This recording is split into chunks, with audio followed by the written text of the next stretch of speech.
ഞാൻ ഡോക്ടർ രേജി. ഞാൻ ഗോകുലം മെഡിക്കൽ കോളേജിലെ കമ്മ്യൂണിറ്റി മെഡിസിൻ പ്രൊഫസറാണ്.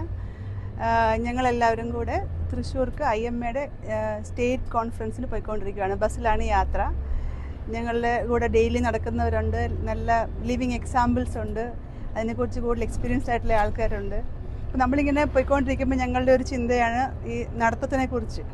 അപ്പം ഒരു പബ്ലിക് ഹെൽത്ത് പേഴ്സൺ എന്നുള്ള രീതിയിൽ പബ്ലിക് ഹെൽത്തിന് നടത്തം എങ്ങനെ ഹെൽപ്പ് ചെയ്യുന്നു എന്നുള്ളതായിരുന്നു.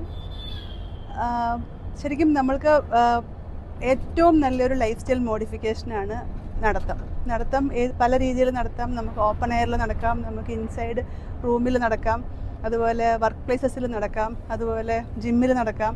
അപ്പോൾ ഈ നടക്കുമ്പം കൂടുതലും നമ്മൾക്ക് ഒത്തിരിയും ഹെൽത്ത് ബെനിഫിറ്റ്, നമ്മുടെ ഫിസിക്കൽ ബെനിഫിറ്റിനെ കൂടാതെ തന്നെ മെൻ്റൽ ബെനിഫിറ്റ്സ് ധാരാളം കിട്ടും. നമുക്ക് സ്ട്രെസ് റിലീഫ് കിട്ടും, അതുപോലെ ഹാപ്പി ഹോർമോൺസ് റിലീസ് ചെയ്യുമ്പോൾ നമ്മുടെ ഒരു എനർജി ഇമ്പ്രൂവ് ആവും. അതുപോലെ നമ്മൾക്ക് ഒത്തിരിയും സന്തോഷം കിട്ടും. അപ്പോൾ ആ സന്തോഷം നടത്തത്തിൽ കൂടെ കിട്ടുക എന്ന് പറഞ്ഞാൽ ചെറിയ കാര്യമല്ല. അതിൻ്റെ കൂടെ തന്നെ നമ്മൾക്ക് കൂടുതൽ ആൾക്കാരെ കാണാം, മീറ്റ് ചെയ്യാം. ഔട്ട്ഡോർ വാക്കിങ്ങിനകത്തൂടെ നടക്കുമ്പോൾ നമ്മുടെ ഫ്രണ്ട്സിനെ കാണാം, ചില ഗ്രൂപ്പ്സായിട്ട് നടക്കാം, സോഷ്യൽ കാര്യങ്ങൾ സംസാരിക്കാം. അങ്ങനെ പല പല പല ബെനിഫിറ്റ്സ് ഉണ്ട്. പിന്നെയുള്ള ഒരു കാര്യം, നമ്മൾ നടക്കുന്നത് നമുക്ക് വെഹിക്കിൾസ് യൂസ് ചെയ്യുന്നത് കുറയ്ക്കാൻ പറ്റും. നടന്നു പോകാൻ പറ്റുന്ന സ്ഥലമാണ്, നടന്നു പോവുക. അങ്ങനെയാണെങ്കിൽ നമുക്ക് പറഞ്ഞ പോലെ നമ്മുടെ ചെറിയ രീതിയിൽ നമുക്ക് എൻവയോൺമെൻറ്റൽ പൊല്യൂഷൻസും കാർബൺ എമിഷൻസും ഒക്കെ ഒഴിവാക്കാൻ പറ്റും.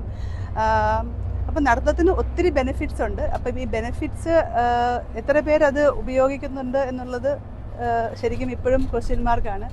അപ്പം ഏറ്റവും ചിലവ് കുറഞ്ഞ രീതിയിൽ ഏറ്റവും നല്ലൊരു ലൈഫ് സ്റ്റൈൽ മോഡിഫിക്കേഷനാണ് നടത്തം.